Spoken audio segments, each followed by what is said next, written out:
Hi guys, my name is Jordan Harvey and welcome to my channel. Throne of Glass boy. She was obsessed with the boy. Bob-obsessed. Like, what? Maybe the most perfect book. Yay, we're live. Thank you so much for always supporting me and hopefully continuing to support me in 2020 and for watching my videos and liking them. I'm sorry that this past year, despite being a really good reading year, has not been great for me making videos.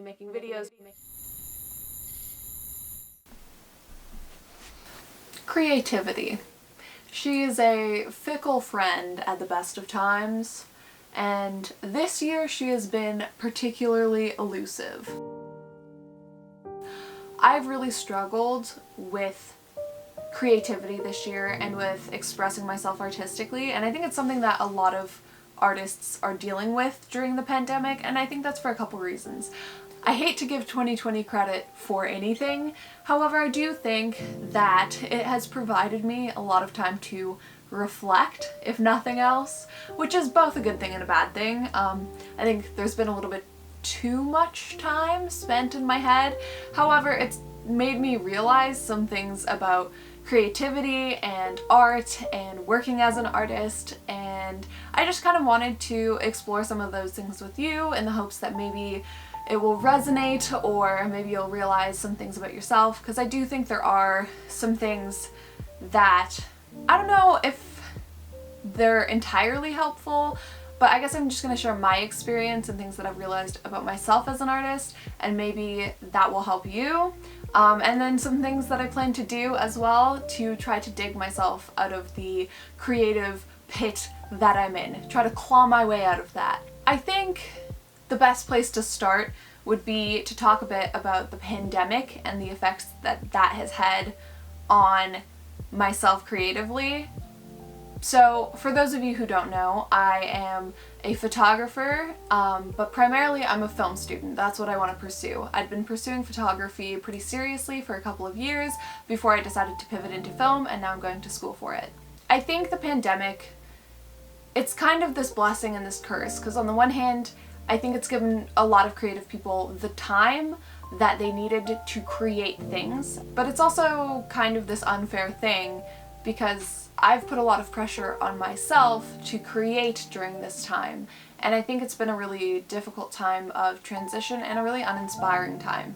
One thing that I found with film school and with creating in film school is that because it's such a collaborative medium, I haven't been able to properly collaborate with my peers, which has been frustrating, but also I think part of the issue of working in the pandemic, especially in film or in mediums that are collaborative by nature and do require, you know, a certain level of contact, is I'm never able to execute the idea to the standard of quality that I want. So it makes it really frustrating as an artist to not be able to basically do what's in your head in real life. And I think it's this difficult thing where we've been taught as artists, and I agree for the most part, that limitations are actually, you know, they can really help with creativity because you have to come up with creative solutions to things. However, I think that's true for things like if you don't have a big budget, having to come up with creative solutions to still execute the idea, or if you don't have access to a location that you wanted. There are things that you can do that, you know, might result in something amazing. However, with the pandemic, I think it's a different beast. Not being able to work with people, I think, is very creatively frustrating, but it's not only that you're not able to work with people, it's that you're not able to work with people, you're not able to film a lot of people, you don't have access to a lot of locations, you can basically just film outside if you want to do it safely, and like the cost of not getting that right, the cost of putting people in danger is not worth it as an artist. Like, my shitty film school project is definitely not worth putting people in danger. So it's just like concession after concession until the idea isn't what it was in the beginning. It's like this hollow version of what that idea was, and obviously I understand it's just a film school film, but like I went in with the intention of all the projects that I make, I want to be to the highest degree of, you know, like the only way I'm gonna learn and become a better filmmaker is if I put everything into it, and I found that to be really draining because no matter what I do, it seems that it's not good enough to make it good. So that's been really frustrating for me. I don't know if it's, like, I feel like it's important to forgive yourself, I guess, for that, for not feeling creative in this world, and it can be really draining and really uninspiring to be stuck in your room, basically. And I think it's also important to acknowledge that, because like on the one hand you have all this time to do the things that you've been putting off or whatever, like you have just, it seems like endless amounts of time to create, and then, you know, you're put in this situation that's uninspiring, that, you know, it depends on what you're doing, I guess, but it's, I think for a lot of creative people, it's like not a good creative space to be in. And so you put all this pressure on yourself to create because you're like, why am I not feeling creative? Why am I struggling so much when I have all this time to finally do the things that I've been wanting to do? But you're in a space that's like the least inspiring thing ever. So I think, you know, on the one hand, it's important to forgive yourself for that. I do think it's also important to push yourself though, because I know for me, whenever I'm in a kind of darker place, the way that I'm able to dig myself out of it is through creative expression.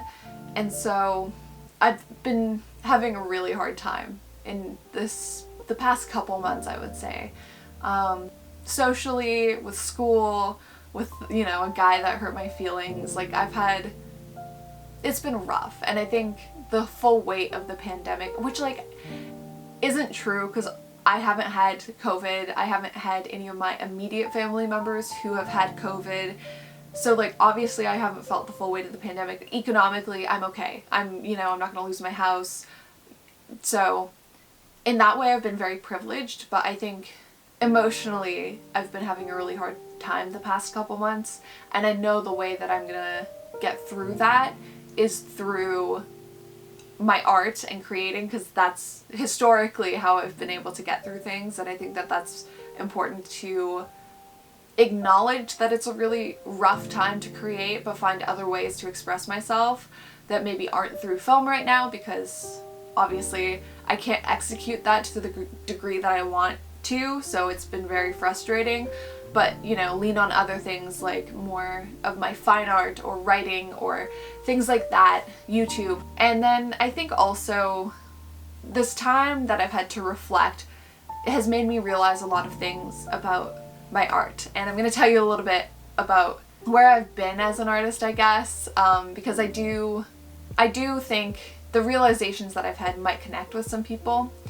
So with photography, basically after high school, in grade 10 was when I really fell in love with photography, and it was the first type of art that I did, because I'd always been a creative kid. I'd put on plays, I did a lot of painting, drawing, you know, made videos with my friends. Like, I was always really creative. I did dance, but photography was the first thing that I did when I took photos of my friend, where I was like, wow, I could see myself doing this for the rest of my life. I love this that much. It excites me that much. And I was so creative when I first started photography. It was kind of the peak. It was 2012, so it was like peak era of conceptual photography, where there was photographers like David Talley and Christy Mitchell and Miss Aniela, who were making these insane, like, digitally manipulated, photoshopped fine art photos that I thought were so cool. And I mean, I think they're so cool. I have such respect for it. That's where I started with my photography, was in these really conceptual shoots, very creative and uninhibited, and I learned so much in the first couple years. Like in high school, those were the years where I learned a ton about Photoshop and composition and creativity. I think I learned a lot about. And so when I moved to Toronto, I kind of started transitioning into portraiture and fashion photography. And that just kind of naturally happened. I don't know how or why, but I think a part of it was working with the amazing teams here in Toronto. And I think fashion photography can be incredibly creative. Like, I don't want to bash it at all. It's extremely creative, like, and so collaborative. And that, I think, was something that really excited me, was the collaborative nature, because you're working with these models and stylists and makeup artists, hairstylists. It's really a collective of artists that are making something awesome. And so that was like a new experience for me. It was something that I really fell in love with. And so that's what I was kind of pursuing from 2015 to 2017 was like the years that I was like, I want to be a professional photographer working in fashion photography and portraiture. And so by 2016, like 2015, I started getting my book, like I was shooting all the time, and I started working towards getting my book to a place where by like fall of 2016, I was able to start working with agency models. And that's also when I started reaching out to actors. I worked with like most of the entire cast of Rain, which was awesome. It was like through kind of some serendipitous events that I got my like foot in the door. And then after that, you know, I was able to reach out to the managers of like some Shadowhunters cast, and I worked with like Harry Jr. And so it was really cool. Like, I really loved that. And then I went to school for photography for like a semester at university, and I hated it. I think the school itself was really awful. And so I dropped out, did some traveling, and then at the end of 2017, like in the fall, I went to LA and did a bunch of photos of actors down there, like used all of my connections that I had built to do that. And I think the end of 2016 and 2017 is when I'd found my artistic voice, like my style, my voice as a photographer. And that's, I think, kind of when I plateaued. And by the end of 2017, when I worked with all those actors, it was like a really great experience, like as far as, you know, getting a bunch of people in my book and working with a bunch of other people and getting some connections and whatnot.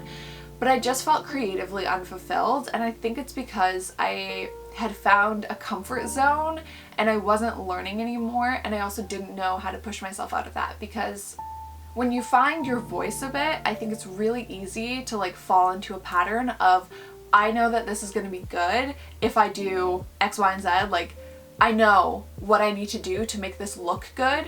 So it's really hard to like push yourself to experiment, especially in, you know, when you have these opportunities working with people who you don't want to mess up.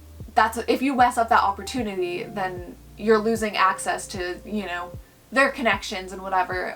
Because like that's basically how I got a lot of my work and to, you know, got to work with other people, was through nailing a shoot with someone, and then I would be like, hey, do you have any friends that might want to do some photos? And they would put me in touch with their friends. So you don't want to mess up those shoots, obviously, because there are some high profile people, and it's the same with agencies. Like, you want to make sure that all of the team involved, because that's the thing, you're not the only one that is using this for their book. You want to make sure that the model gets, you know, photos for their book, and same with the makeup artists and the hairstylist and the stylist. Like, you don't want to let anyone down. So it puts this pressure on you to not want to experiment for fear of failing. So I think I struggled with that, and I think that was one of the reasons why I pivoted from photography into film. I think there are a lot of other reasons, and I don't regret it at all. I think, you know, the fashion industry being the fashion industry was already a pretty large incentive, but I think I was really struggling with finding a way to push myself without letting people down. And that's a lot of pressure, and I think it really inhibited my learning, you know? When you're in this comfort zone, it becomes like, I love shooting and I still shoot, but even though I love working with the people that I do and I always have fun on shoots, it's a lot less creatively fulfilling when you're not learning or when you're not expressing yourself. And I think I was missing the bit where it was like telling a story with my work, because I think with fashion photography, you can absolutely do the most beautiful things that tell stories and are really creative, but I got stuck in a place where I didn't know how to make the jump from where I was at to that form of creative expression, which sucked, you know? But it's interesting with the pandemic because I just don't have access to people anymore. I can't work with models and makeup artists and stylists and hairstylists with my current living situation, like I'm not gonna come into close contact with any of these people. So basically, when you strip all of that away, now I have myself and a camera. And so it's really interesting because when I started, that's all I had too.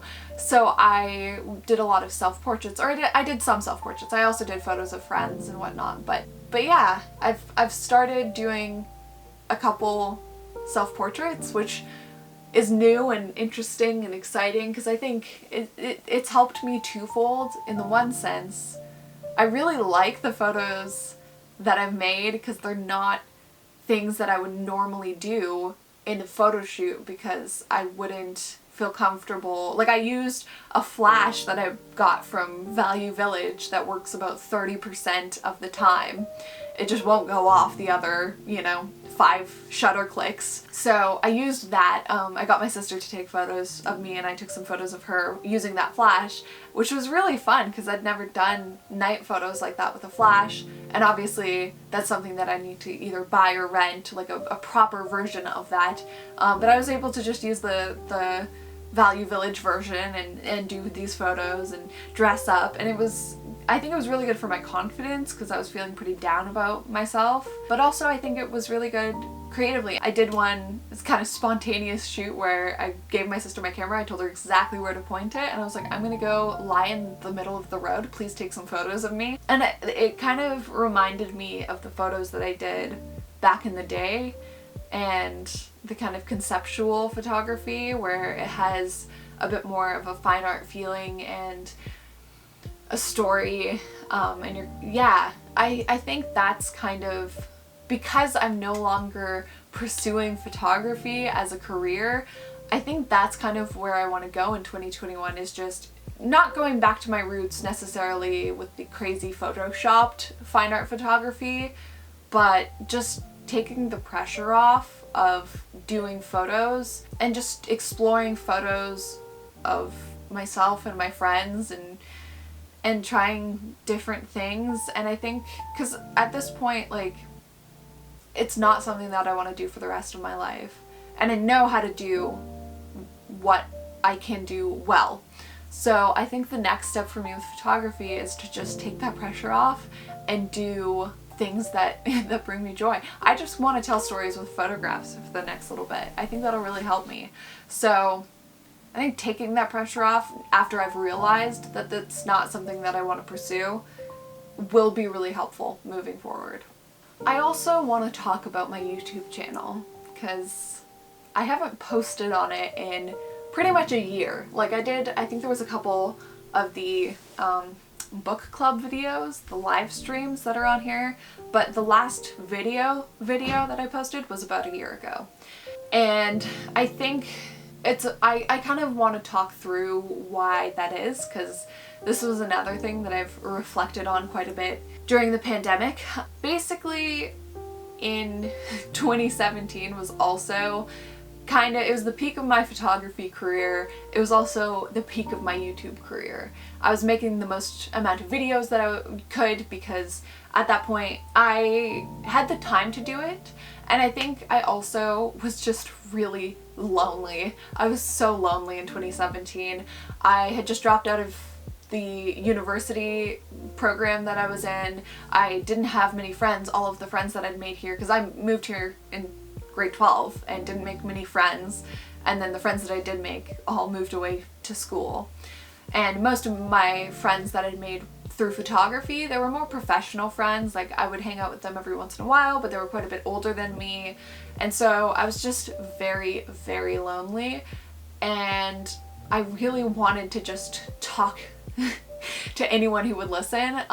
So I made book videos because I loved reading, and especially at that time, I've used reading. I mean, I do love reading, but every time that I've been lonely in my life, I use reading and watching movies to kind of fill that gap in my life.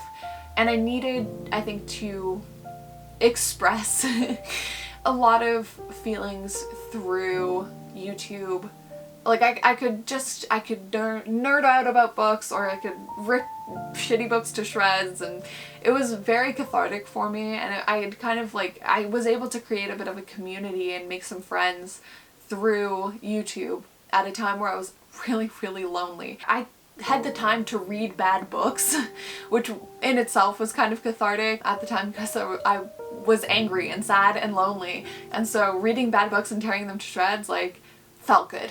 Like it did. I just had more time to like read books that I actually thought that I would love, and books that were popular that I knew I might not like, and tear them to shreds. And I knew that that was business-wise on YouTube, like that's something that there was a hole in the market for.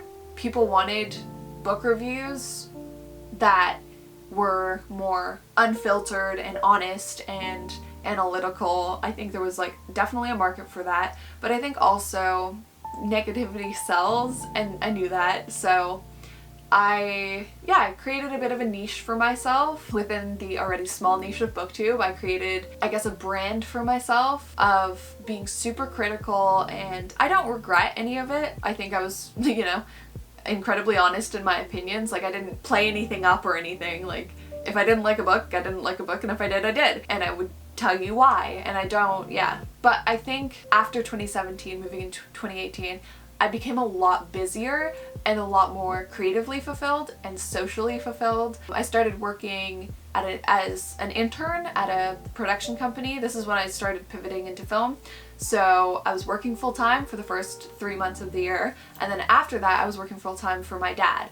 And we were working on different projects. He's also in the film industry, so I was able to work as his assistant on a TV show and then in a video game. So I was surrounded by people working full-time, and I just didn't have the same amount of time that I could as a freelancer to read books, and so I didn't want to read bad books, and I put myself in this box basically of my own creation of being this kind of controversial book YouTuber that would like give unfiltered book reviews. But I didn't have that much time to read. I'm a slow reader, so I just couldn't make that many book videos. And then on top of that, I just wasn't as angry anymore. I wasn't as lonely anymore, and I didn't have as much time to read bad books. Like the books that I could read, I wanted them to be good. So I put myself in this box, and I didn't know how to get out of that box. And I think that's a tricky thing as an artist that is also a business person, because as an artist who wants to sell something, and that could be a writer, it could be a painter, it could be a filmmaker, it could be a photographer, it could be a YouTuber, any form of self-expression that you then turn into a business. You create a brand and an audience for that, or a customer base for that, that expects that of you. So I basically decided, it wasn't even a conscious decision, I just slowly stopped making videos because I didn't know what to make, because I'd put myself in this box. And I know for a fact that this video, because it's not what I used to make, it's not gonna reach a lot of the people that I have built in this little community, because they don't care, which is fair enough. But I think at this point, through the pandemic and through this reflection, I've realized that, because I no longer want to do YouTube as a job, and I don't think I really wanted to do it as like a full-time job. Like I always knew that there was going to be something else, whether it was photography or film or whatever. There was always going to be something else. Writing, I didn't know, but I knew that there was something that was more of a priority. But this was like a fun way to express myself while also being something that I wanted to make money from. And it was that pressure of like, I've built this community, I can make money if I do X, Y, and Z, because I've built a brand for myself. It was that pressure where now I'm able to step back because I don't care about making money from YouTube anymore, and I don't want to do it as a business thing, you know, I don't want to pursue it, I don't want to be a YouTuber, but I miss the self-expression, and I'm not the same person that I was 2 years ago. So I think I'm going to use this YouTube channel for the people that do care still about story and creativity and whatever else I want to express on here. And I'm going to use it as the same form of self-expression that I did back then, but for the person that I am now.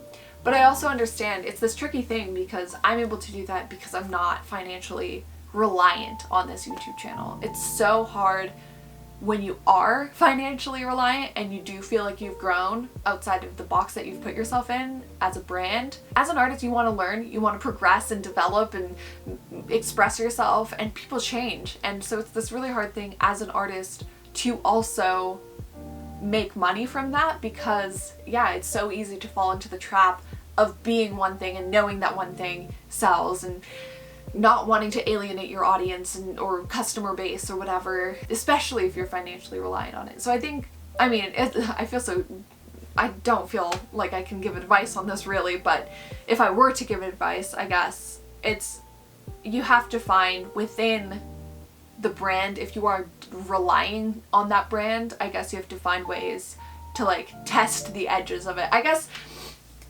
in my mind, it's sort of like an Avatar: The Last Airbender, how there's like the worlds, but oh, this is so niche, I'm so sorry. But like there's the worlds building, which is this magic system that has like these very defined rules, but then there's like people that kind of stretch those rules, like earthbending, but then Toph can metal bend, or, you know, firebending, but Zuko and Azula can do the lightning. So it's like testing the edges of that, and I think it's like you can do a slower transition, but I think it's important to, even if it's like one of every, you know, 5 videos is something for you that maybe even still can kind of fit within the brand, but tests the limits of that. I think that's important because I don't think I was doing that enough, and I don't think I was letting myself do that because I was like, I've built this audience, this is what they want from me, I can't do anything else. And now I'm okay with it. Now I don't care. Sorry. It's a hard one. That is hard. And if anyone is in that situation, I'm sorry because it's a tough place to be. But yeah, as far as actionable things that I'm doing to dig myself out of the COVID created creative pit, say that 5 times fast, is one of the things that has kind of helped me. Like, honestly, I was in a place, I think you get into this place where you're kind of numb and you don't feel creative and you just like go back to comfort zone things. Like, I watched so much shit TV for like a month, just like a month of just rewatching sitcoms that were comfy, and like those are not inspiring. So I think even doing the like bare minimum of, even if you're not creating, like forcing yourself to watch documentaries on creative people and reading about art history or anything that inspires you, listening to music even, that, or like trying to find new music, because I think even then you can get into a comfort zone with the music that you're listening to. I think it's important to push yourself in that way out of that comfort zone and try to find inspiration through that. That's, I think, the easiest level of like, that's like the bare minimum that you can do. I am also forcing myself to, for 15 days, I'm going to do something creative every day. I'm on like day 3. This is the second time I'm filming this video. The first time I was at my old setup. I was very stiff. I was very structured. And I think, because again, that's my comfort zone with the YouTube thing, is like I'd created a brand for myself. I needed to stand in front of my little backdrop and I needed to perform. And I think I was not happy with that. Like, you know, I was going back to like, even though I wasn't talking about books, I was doing the same old thing of like structuring everything, and like, no, I don't want to do that. I don't think that's right for this video. I'm gonna express myself freely. Yeah, I think the next thing is just forcing yourself to do things, and it's such a catch-22. I get it. When you're not feeling creative, it sucks so much to be like, yes, you need to force yourself to be creative when you're not feeling creative and just make something, because it's like, obviously, but at the same time, if you make something that just sucks and is uninspired because you're feeling uninspired, you're like, see, I'm so glad I made something, like, thanks a lot, now I feel even shittier about my art, like, it sucks. So what I'm doing is I'm giving myself the freedom to just make whatever I want. Like, just as long as I'm doing one thing every single day that is creative, like, this is my creativity for the day, is doing a YouTube video. I also have started collaging because that brings me joy. But it's like, it could be anything as long as you're doing, sorry, not you. You can do it if you want. But as long as I'm doing something creative, like, I feel like that's enough. Like, even if it's not like working on, you know, a script or something, it can be cutting out a magazine and sticking it onto a piece of paper in a composition that makes me happy. I'm basically giving myself the freedom to like not put pressure on it, but just make sure that I'm doing it. Because I think that's like my like happy medium. Because if I'm like, yes, I need to film X amount of YouTube videos, then I'm like putting all this pressure on it. And I think that's where you kind of get stuck, is the moment you put a bunch of pressure on it, which just sucks. It sucks as an artist because like it's all the things that you want to do make it harder, you know, where you're like, I need to create and I'm gonna, you know, do all of this, and that can help when you're inspired. When you're inspired, it's like, oh yes, get this done, and it feels great to like tick a bunch of things off that you wanted to do. But when you're feeling uninspired, it's just like crushing. So that's my thing that I'm gonna do, is 15 days where I just am creative every day, and hopefully that'll bring me a little bit of creative juices to like go into 2021 with and go into the new school year with. But I think honestly, reflecting on it, spending this time reflecting on why I've stopped making YouTube videos and doing photography and the reasons for that, because like filmmaking, I'm like forced to do it in school, but it also excites me because I'm learning so much. And I think as a creative person, doing things that you're like learning new skills, it's like so gratifying. So I think that is not an issue. I mean, obviously, like, the COVID of it all is an issue, but I don't think I'm feeling creatively uninspired by film in general. So I think it's just thinking through the reasons of why you're feeling stuck. If you're feeling stuck for a while, like if it's not COVID related, I think now is a great time to reflect on why certain things maybe aren't bringing you joy or aren't inspiring you in the ways that they once were. That's been useful to me. I think that's something that I can take with me coming out of this pandemic. Maybe do that. I don't know. I don't feel qualified to give advice on this because I'm a mess that can't make things, but I'm trying, and that's something, I guess. Maybe some of this resonated with you, maybe not, but I think that's all I have for you. It's nice being back. I'm making some other YouTube videos, I think. I don't know. But I think they're gonna be... I think I've left Book Jordan behind, for the most part anyway. I'm moving into 2021 allowing myself the freedom to fail and the freedom to express myself, and I am very excited about that, if nothing else. But that is all I have for you today. If you enjoyed this video, thank you for coming to my TED Talk.